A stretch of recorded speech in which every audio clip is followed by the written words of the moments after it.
Hurry now, Ruth! We have to get there by dawn! The frantic rustle of her skirt emphasised the urgency of Sarah's words.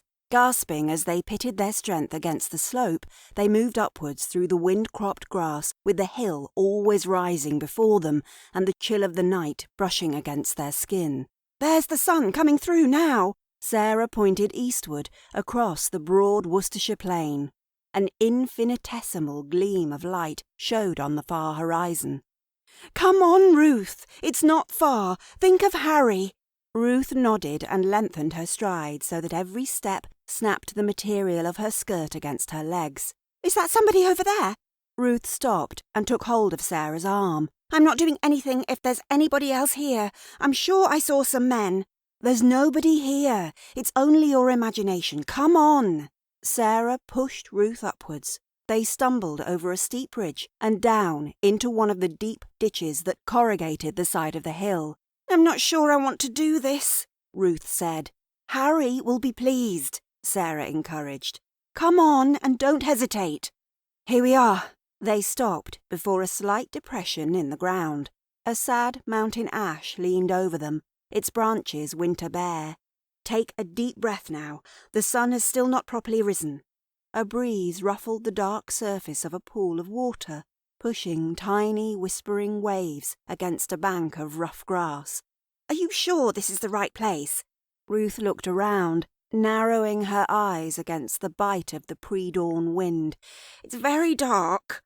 "This is Alfric Well," Sarah assured her. "I've been here before." She hesitated for a moment. "I had to come here too, Ruth. And it worked. 3 times it worked." The two women exchanged glances. Ruth gave a nervous smile. "What do I do now?" "Strip naked," Sarah said. "Quickly now, before the sun rises." "What if those men come?" Ruth tried to peer into the dark. "There are no men foolish enough to come up here," Sarah said, and sighed. "I'll keep watch just in case. Come on now." She poked Ruth in the arm. "Hurry!"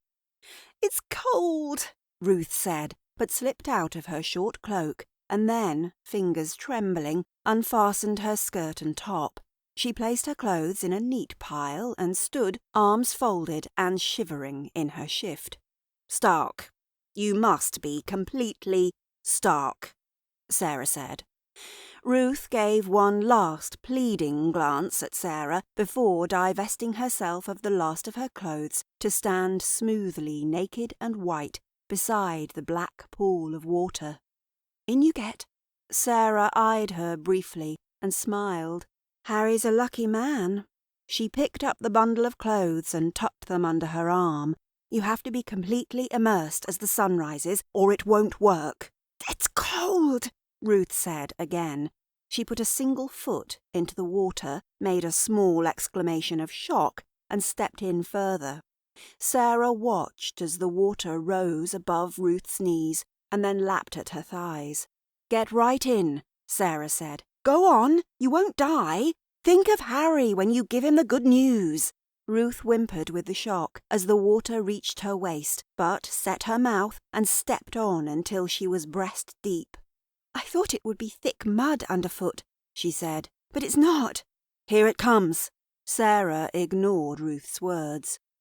The sun slid above the eastern plain, a sliver of silver gold that slowly set the sky aglow. Red and orange streaks radiated from the central orb to fade into the darkness beyond, but even as Sarah watched, the light strengthened to illuminate the land.